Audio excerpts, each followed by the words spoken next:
सहना भवतु सहनौ भुनक्तु सह वीर्यं करवावहै तेजस्विनावधीतमस्तु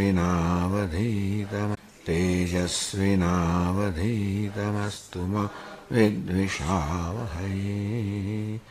ॐ शान्ति शान्ति शान्तिः।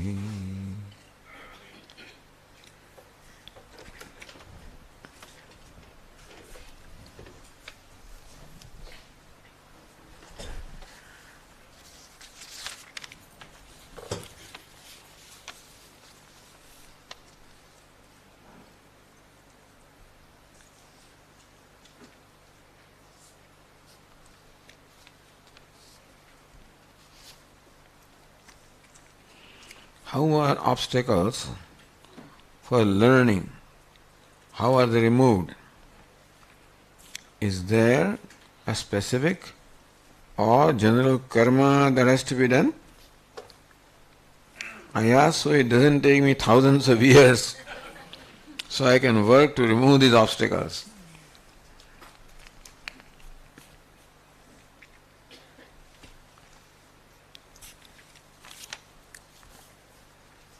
Basically, the spirit of serving, giving, contributing, that is the way to remove the impurities of the mind. Because what we call impurities, raga-dveshas, primarily arise from self-centeredness, which arises from insecurity, which arises from ignorance. So ignorance of self makes me feel limited, that creates insecurity in me, and that creates, to protect myself, raga-dveshas. So since raga-dveshas are born of self-centeredness, becoming other-centered, that's what Lord Krishna teaches in our life, trying to become other-centered. Is our Puja Swami used to say, whenever anybody comes before me, my first thought is, how can I be useful to this person? So trying to be, not that easy, but trying to be useful. Trying to have a spirit of serving, offering, within practical limits. To be done, every value is to be followed wisely. Meaning that within your own mind you want to serve, but outwardly if you declare that I am here to serve, then that may or may not work.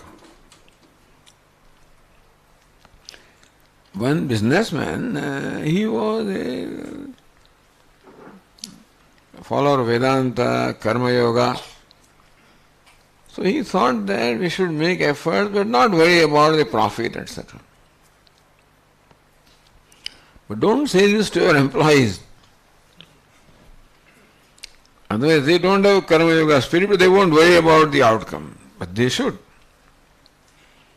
So our values and intentions should be kept to ourselves and try to follow them as best as you can. And prayers, of course. So offering karma to Ishvara in whatever form it is and worshipping Ishvara, praying to Ishvara. The raga-dveshas are removed by the grace of Ishvara. So by serving Ishvara in whatever form I can, where puja, chanting, all of this is part of it, worshipping Ishvara, prayers to Ishvara, all of these are the means of purification of mind. More of Ishvara, less of I. So bring in as much Ishvara as we can in our life, and He will come and clean up everything. So we allow Ishvara to do that job for us, by allowing Him to operate in our lives, so He can come and clean up. The clean-up job is all right for Ishvara. We offer all impurities to Him, which He can afford to absorb. Somebody asked Gangaji, everybody takes a dip in you and you remove their sins, so what happens to you? We don't know. Ganga must have unlimited capacity, I guess, to absorb sins without being polluted. Although the answer is that when the saints take dip in me, then I give all my sins to them.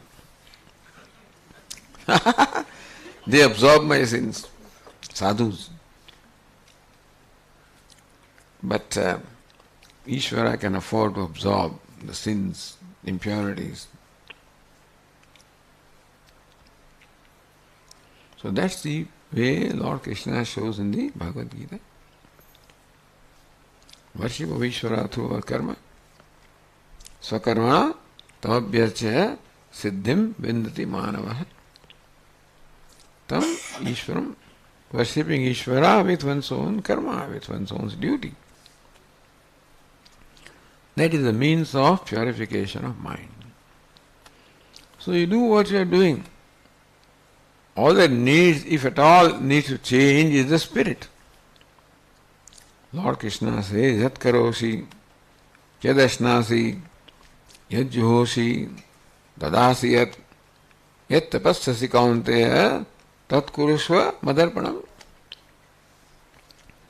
So yajna, dana, tapaha, these three are considered to be the duties that everybody should perform. Yajna means worshipping Ishvara in one form or the other. Dana means charity towards other members of society who are not as privileged as you are. And tapasya, austerity at one's own level, minimizing one's own demand. Minimizing one's consumption, contributing as much as we can, and worshipping Ishvara. Yajna, dana, tapaha. These three are said to be the duties that everybody should perform. Yajna dana tapah karma natyajyam karyameva tat. Lord Krishna says these three should not be given up. Yajna, dana, tapaha. Yajna, worshipping Ishvara. Dana, charity. Tapaha, austerity. Natyajyam, that should never be given up. Karyameva, that it must be done. Yajno, danam, tapasseva, pavanani manishanam. Because these three are the means of purification of mind. Etanyavidu karmani sangam tyaktva phalani cha. Even this yajna, dana, tapaha karma should be performed with no expectation of reward. With as much humility as possible. While performing action, humility that it is by Ishvara's grace that I am doing. As far as the outcome is concerned, that is not the motivating factor for me, and so outcome is not a part of my calculation or consideration. So that's how the so-called attachment is that when we do something, usually there is always an expectation of some reward. That is given. So that's natural by default. When we do something, there is an expectation of some reward. Even if it's not outward physical reward in terms of somebody should appreciate what I did. That is there. And it is that expectation that is a potential for unhappiness. When you feel unhappy after doing something, that is because our expectation is not fulfilled. To have expectation is natural. Nobody is free from that. But all we can say is that all pain comes from unfulfilled expectations. When my desire is not fulfilled, expectation is not fulfilled, I feel unhappy. So to become free from unhappiness, Give up expectation. That's what Lord Krishna teaches. You do what you have to do and don't ask for any compensation, any reward. Yes, you do. That requires a lot of change in my mind. So far I've always been doing things with an expectation of reward. So bring about the transformation. That you do and know that doing is your privilege. Other than human beings, nobody has freedom to do anything. As human being, it is my privilege that I can do something. Recognize that privilege and enjoy that privilege. If you start enjoying action, then reward will not remain very important. Because basically mind wants gratification. If you try to get it from action, then reward, outcome is not very consequent. The Lord Krishna says, enjoy your action. Our mind does need some pleasure or happiness. Usually it seeks happiness from the outcome. So Lord Krishna says, rather than seeking happiness from outcome, seek happiness from the action.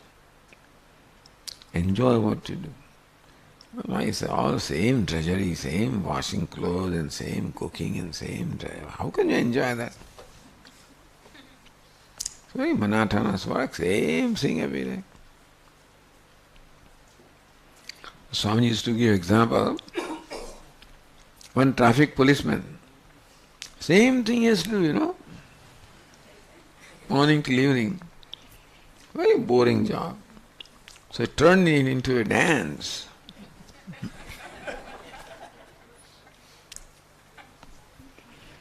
Except that he had to be transferred on the spot because everybody started, the traffic stopped. Everybody was stopped to watch him.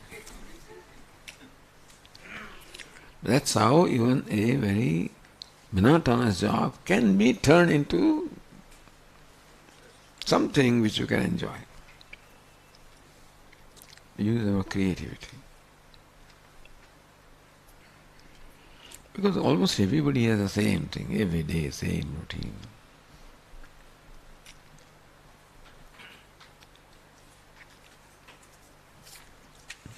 Okay, next one.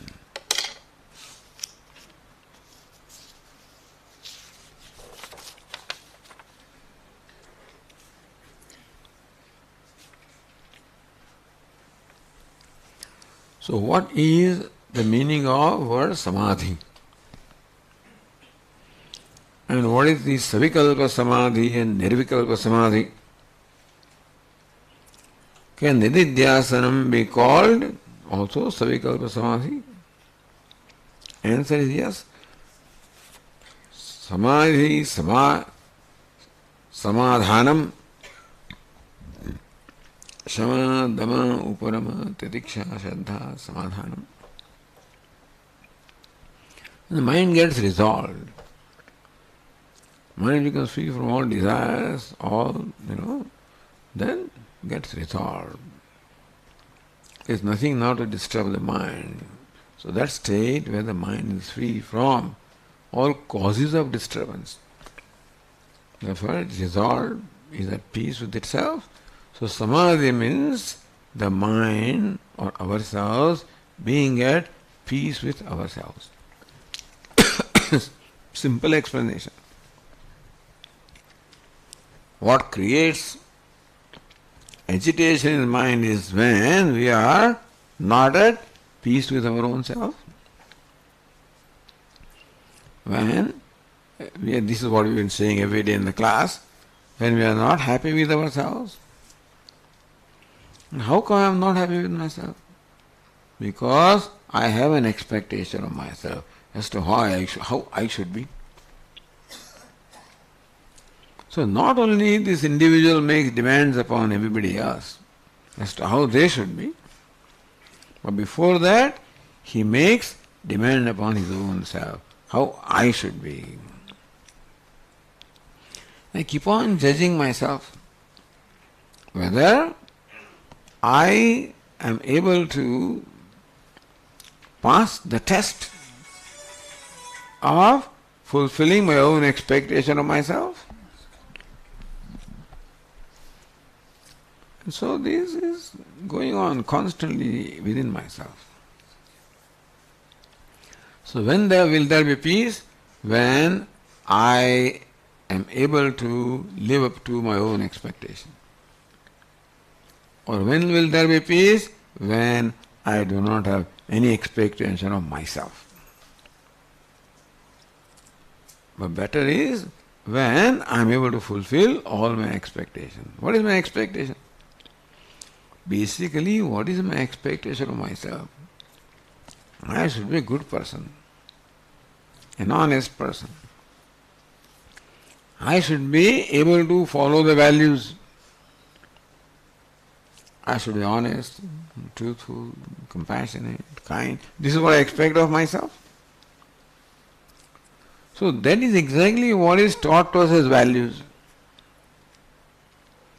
Values are those which is my nature. And since kindness, etc. is my nature, therefore there is an expectation that I should be kind, because that's my nature. And when I find that I am not, then I am unhappy with myself. So basically I just want to be a simple, kind, beautiful person. That's what I want myself to be. And when I find I am not, because there are likes and dislikes and this and all them impulses, they force me from being a simple, nice person. Make me an aggressive person, angry person, this person, that person. And so to remove those impulses is when I will be, so there is antakarana shuddhi. More free I am from impulses, more comfortable I am with myself. Shuddha antakarana means I am at peace with myself. That is when I am told that peace is your nature, I can understand what it means.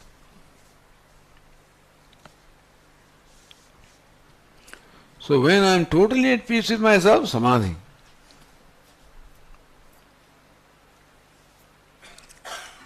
Savikalpa samadhi, I am aware that I am at rest, I am at peace, that is savikalpa. Then even that awareness also goes away, so-called nirvikalpa samadhi.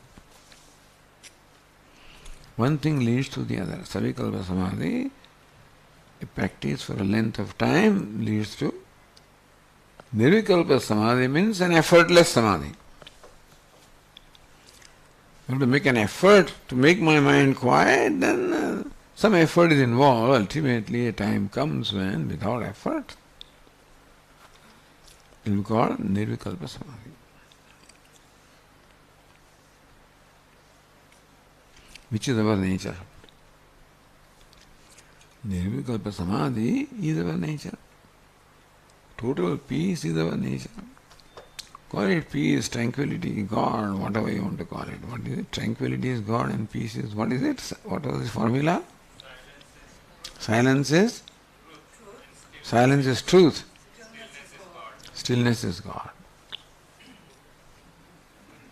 So silence is our nature, stillness is what I accomplish by working on my mind,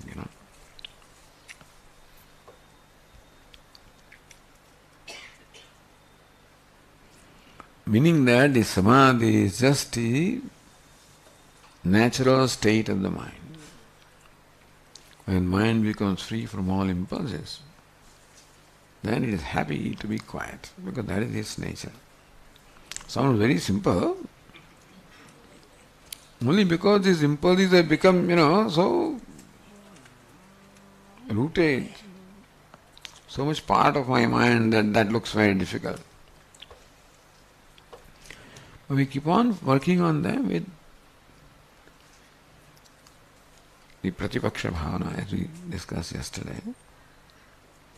Mind becomes quieter and quieter and quieter. Quietude of the mind, tranquility of mind is samadhi, when it stays for a period of time. one get into sleep? I mean, in this lyrical Well, the thing is that from Rajas, you tilt to go to Sattva. Tilt into Tamas, then you go to sleep. Sattva, then you become quiet. So no, you will not.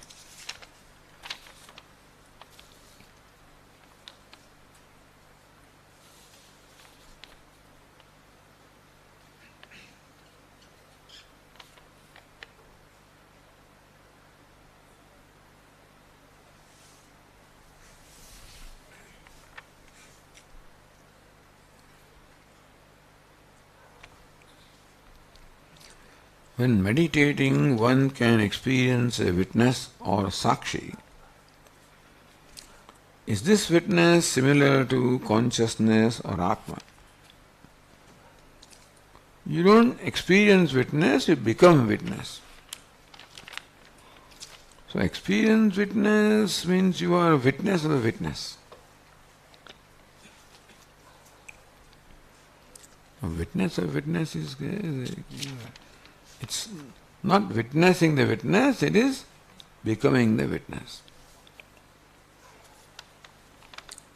So, I experience witness means I become witness. Meaning that I do not identify with the witness to any thought. Whatever thoughts arise, let them arise. If I become indifferent, as Lord Krishna describes a wise person, prakasham cha pravrittim cha mohameva cha pandava nadvechi sampravrittani nandivrittani kankshade. Describing a wise person called Gunatita, says that when a sattvic thought arises, or rajas thought arises, tamas thought arises, just let them arise and come and go. Guna guneshu guna vartayetyeva yo tisthati nengate. He said, this is the play of gunas, and I am just the witness. Avatisthati, and that doesn't get distracted, disturbed from its own avoidance. So this is what, that I am the witness of the thoughts, trying to be as indifferent to the thoughts as possible. What is meant by being indifferent, it doesn't matter what the thought comes. So we have sometimes preference for thoughts also. I don't like certain things and I like certain things. But then, no preference for thoughts, let thoughts come and go. If I can be as indifferent to the thoughts, then I become a witness to the thoughts. In that case, then thoughts also may subside, then the witness also doesn't remain.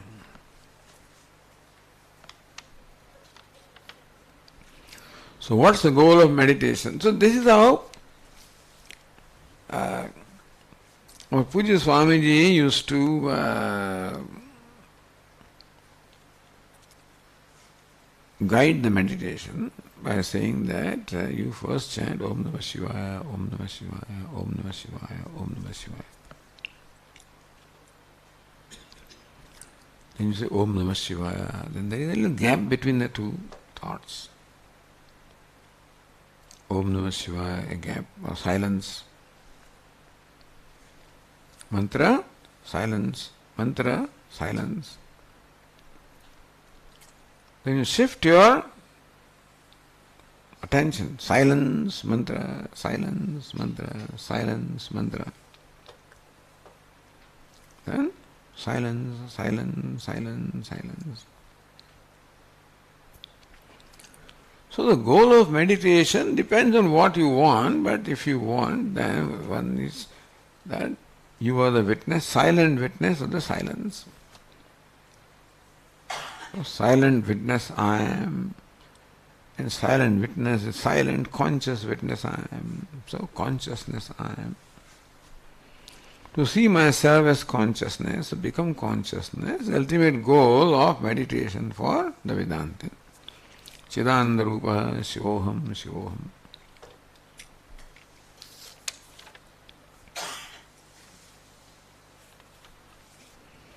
How can we guard against meditation becoming mechanical like many other mechanical activities of daily life? Depends on what you mean by meditation. But japa also can be meditation, japa meditation, japa dhyanam. But japa also can, anything can become mechanical, that is true. But start with japa, whatever the name is, Om Namah Shivaya. And instruct the mind to be aware, to be awareful. So when you find yourself becoming mechanical, again remind the mind, become awareful, become alert. So alertness, so in fact japa is meant for becoming alert. That we become alert about the name or the mantra that is going on. That is the practice of trying to practice alert. That is practice of trying to practice alertness.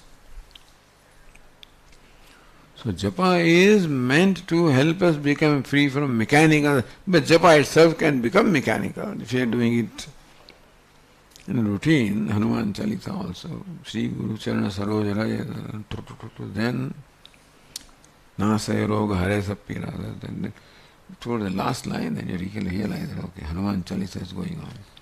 First line you are aware, in between you become aware, and then at the end of it you realize it's all over.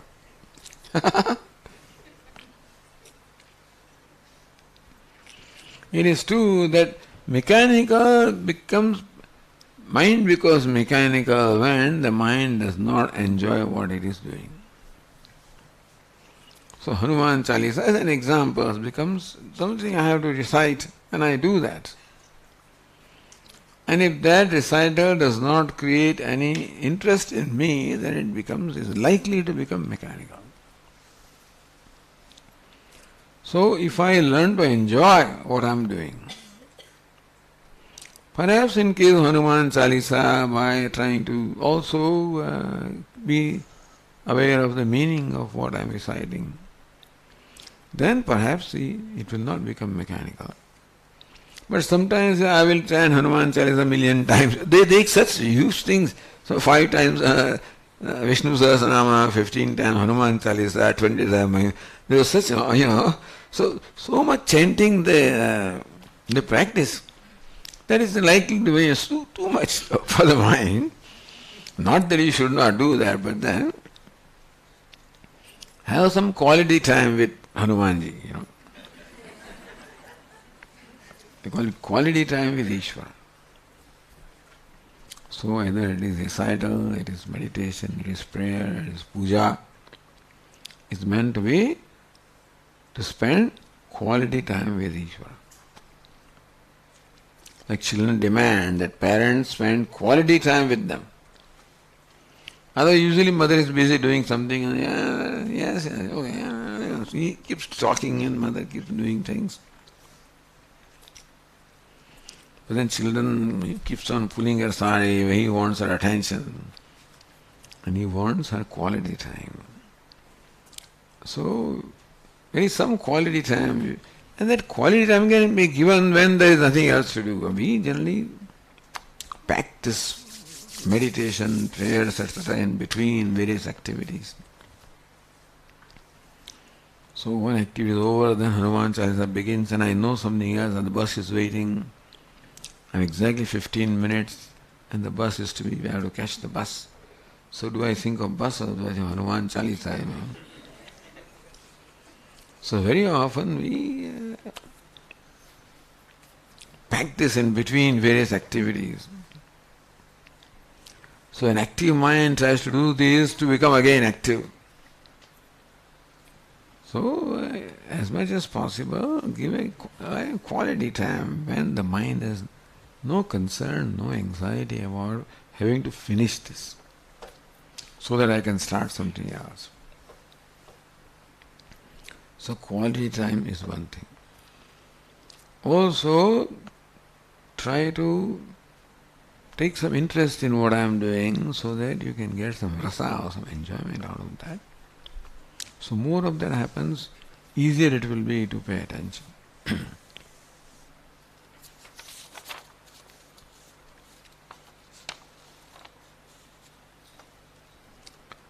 Shravana, Chintana, Manana, Nididhyasana. What is the lakshyartha of this?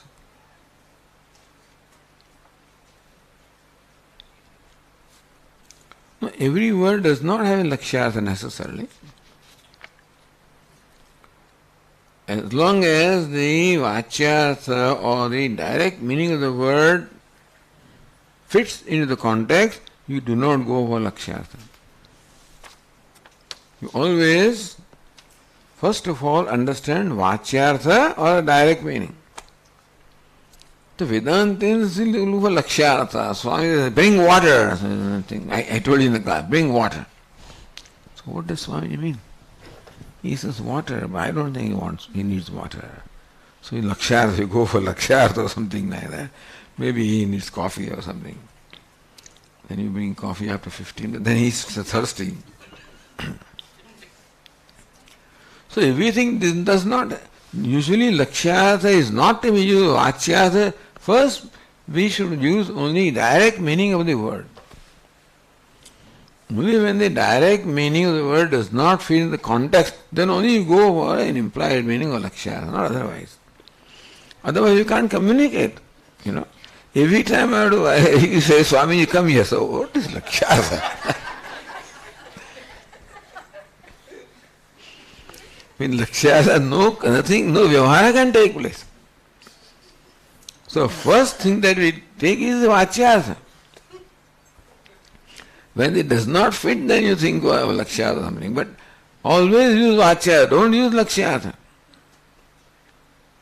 As best as possible. Otherwise communication becomes difficult. Because then somebody has to, double guess you. What is it? He said this, but what does it mean? And then when we make it a habit, then people will never understand us,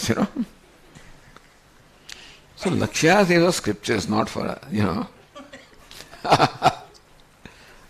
not even a day-to-day communication, as much as possible. It is best to communicate vachyartha, direct meaning. Then communication can take place. It's all right for Prajapati to say, Yesha Kshini Purushaha Sa Atma Idamrutam Abhayam Etad Brahma Akshini Purushaha. Keeps on going forever, And before he realizes that he's one who is swapna, what is it, Mahimana, swapna charati, something like that. It's all right for Upanishads, but not for our day-to-day vyavahara.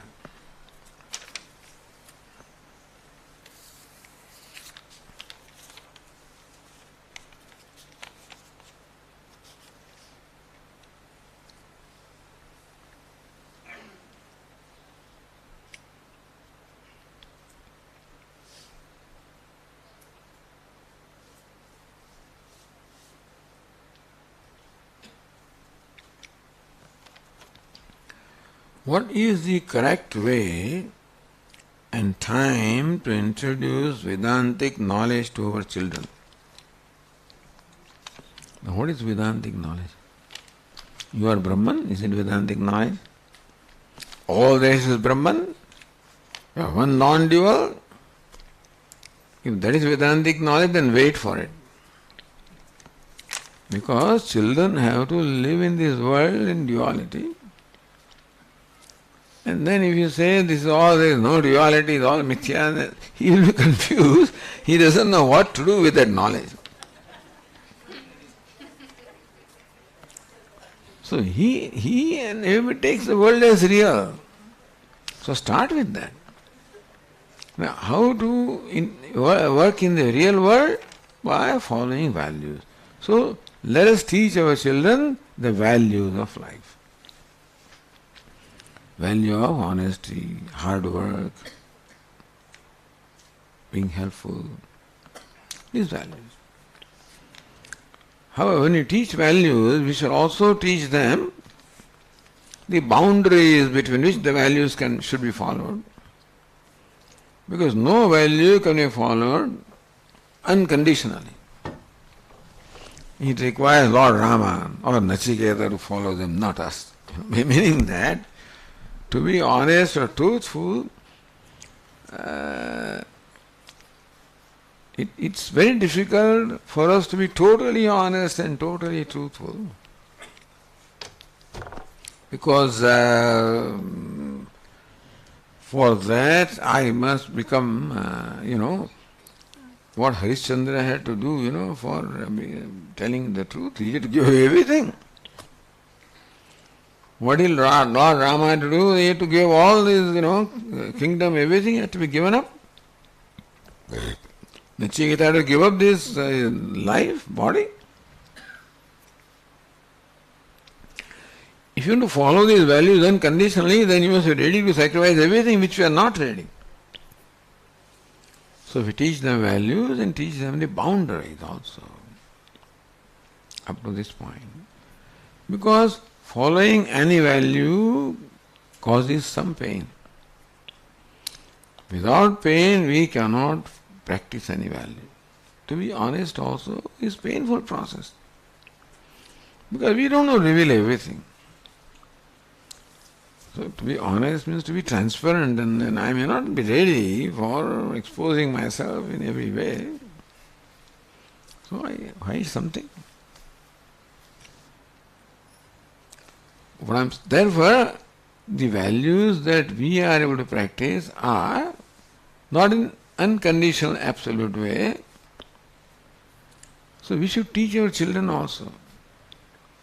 If you become honest and the world knows, then they'll drop you, they'll leave nothing with you. So teach them how to be wise. You be honest with wisdom. With boundaries. Because world may find it very convenient, this fellow is honest, this fellow is generous, this fellow is this. And you are not smart enough. If you are, then if there are no boundaries, then you'll be left with nothing. And we are not ready for that. If you are Harishchandra, then it's all right. Ramachandra, then it's all right. We are not yet there that I am ready to let go everything. Therefore, these values are to practice within boundaries, and all that also we should teach our children. It's all there in the Purna Vidya, course. And they tell us also how to communicate to children. So as far as children are concerned, teach them basic values that they are going to require in interacting in life. And teach them also the boundaries of following these values so that they can function wisely in a practical manner and not just become impractical. I use the word practical because there is a limit to the amount of pain that I can take. If there is no limit, any amount of pain, I need not be practical, but we all have our limits. So that's called practical. What is practical? Staying within the limits of the pain that I can put up with. All of these we should communicate to children so that they learn how to live life intelligently and properly.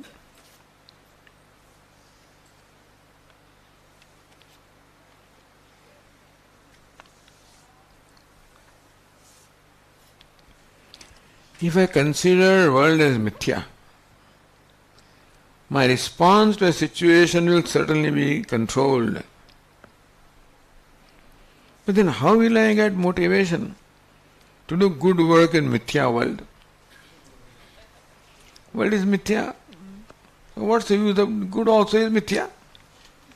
Bad also is mithya. So what does it matter? If world is mithya, good also is mithya, bad also is mithya, honesty also is mithya, dishonesty also is mithya, right? So what does it matter? Then take one more step. Pain also is mithya. Pleasure also is mithya. When pain comes, that is also mithya. Because dishonesty, all of those will bring pain.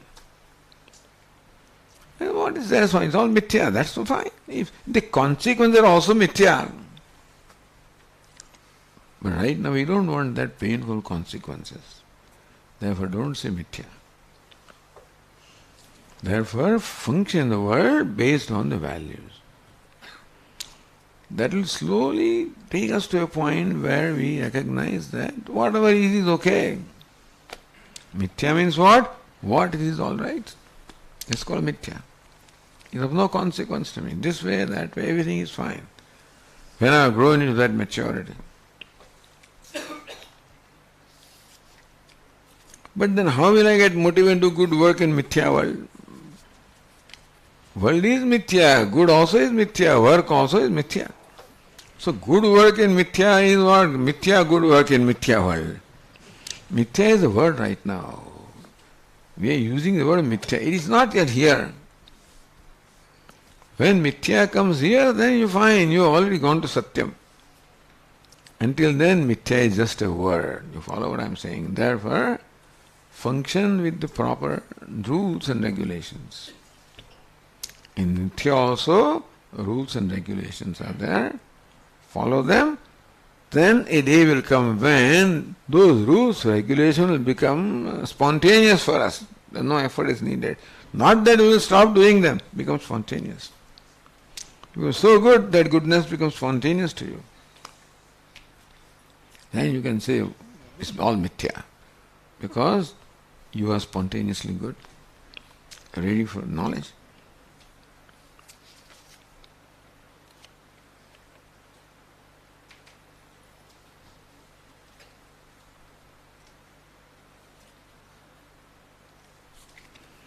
Is mithya world best explained by a dream example or part clay example? Is mithya is explained best by a dream example or pot clay example? Because dream is completely unreal. But pot is not completely unreal. Rather a different order of reality. But pot is completely unreal, pot also.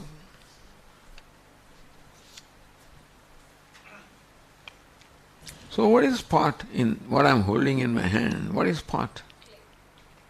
No, clay. See, before this was created, there was a lump of clay, right? So you know what clay is. Now that lump of clay is transformed into a pot. So clay has remained as it is it not so? Before making the pot, you saw and therefore recognized what clay is. When the pot is made, then also recognize this clay. So clay is clay. Clay has remained unchanged. Is that right?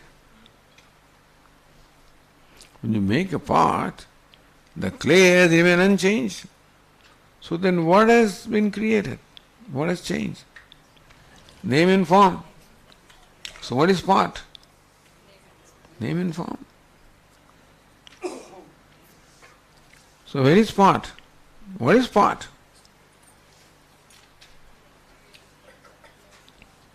So if you take away name and form from this pot, what will remain?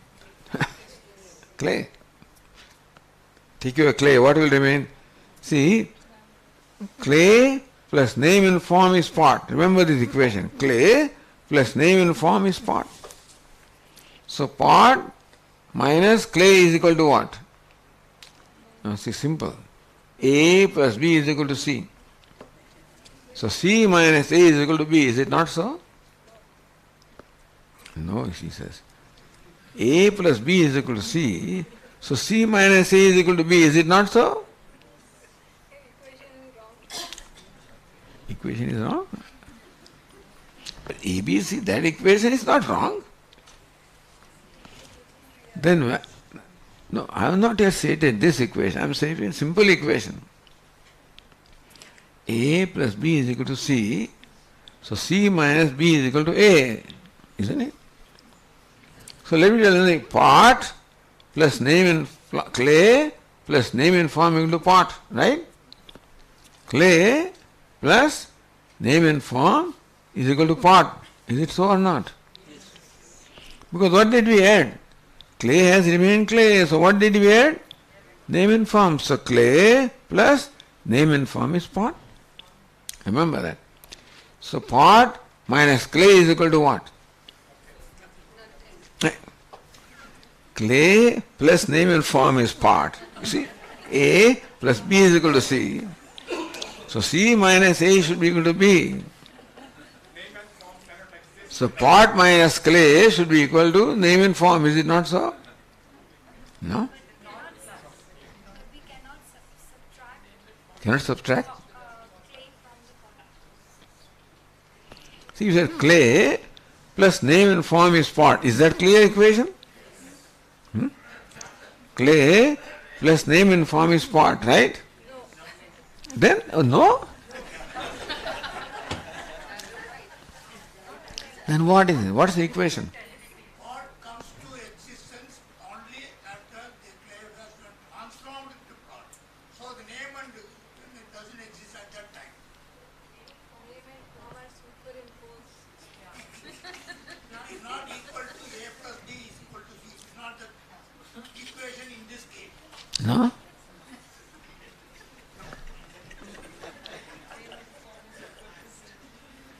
Obviously they have listened to me earlier, you know. You have gone through this exercise. We say clay plus name and form is pot. Is it not so? It's not so. Clay upon which name and form is superimposed is called pot. See, when you say plus, that means clay and name and form have the same reality, which is not so. Clay upon which name and form are superimposed is pot. What is superimposed is mithya. So therefore, name and form is mithya. So the pot is mithya. What is inside is clay. So that means clay is clay. Hmm? So that means what you're holding is just clay. Well, I don't. What else is? Take away clay from this, what remains? What take away clay? From what I am holding in my hand, take away clay, what will remain? Then what is this? Clay. That's it.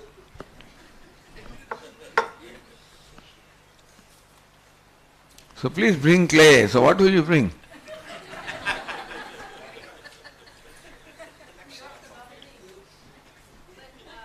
Swamiji used to say, after that he would say, but it holds water.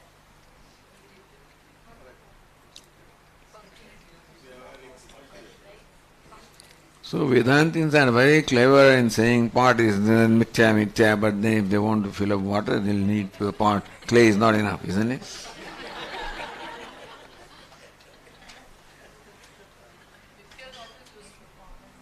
Hmm? See, only mithya is useful, by the way. So what is useful is mithya. So pot is useful, therefore is mithya. Clay is not useful, so it is satyam.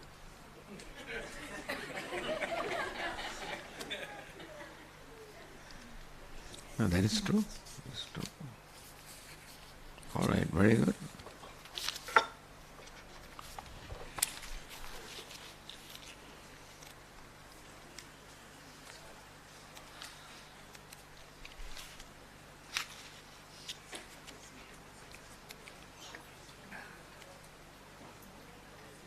क्या चतुर है भाई हाँ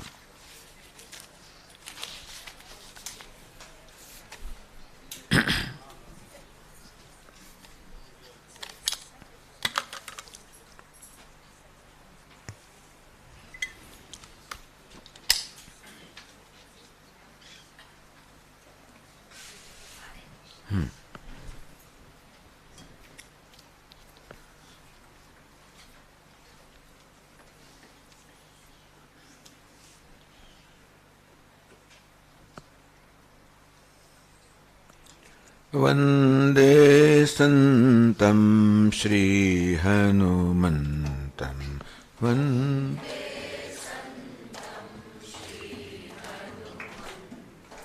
Vande Santam Shri Hanumantam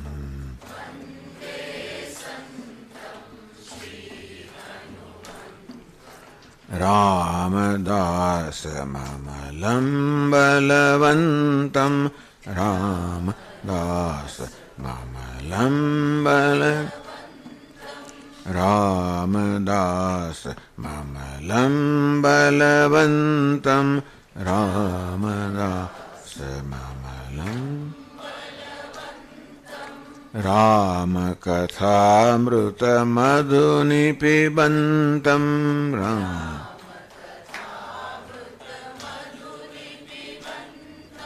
Ramakathamruta Madhuni Pibantam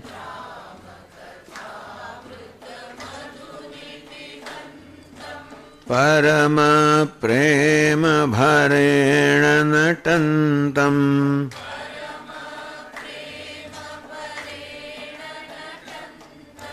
Parama Prema Bharena Natantam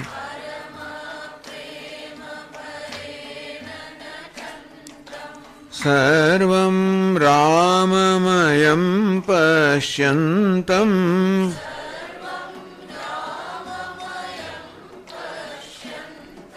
Sarvam Ramamayam Pashyantam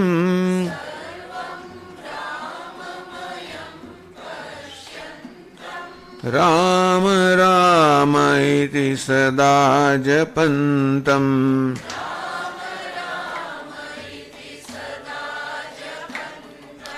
Rama Rama iti sada japantam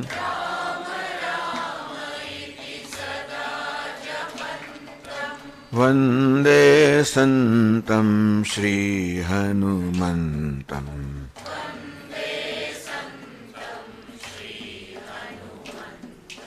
Vande Santam Shri Hanumantam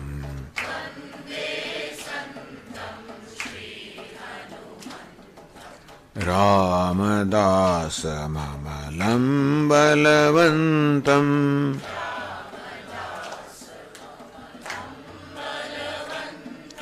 Ramadasa Mamalam Balavantam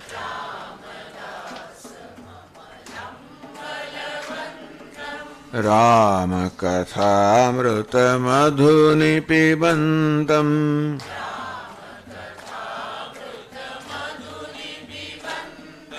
Ramakathamruta Madhuni Pibantam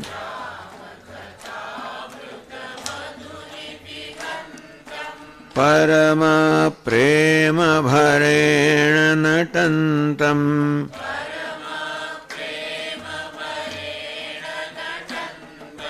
Parama Prema Bharena Natantam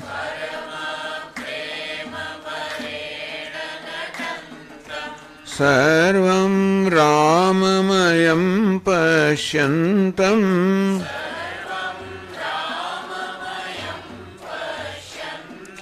Sarvam Ramamayam Pashyantam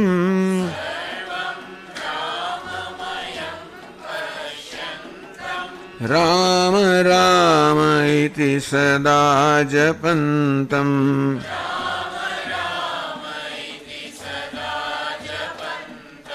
Rama Rama iti sada japantam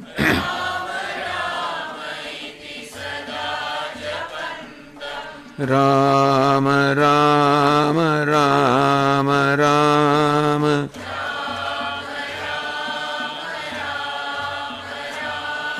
Rama Rama Rama Rama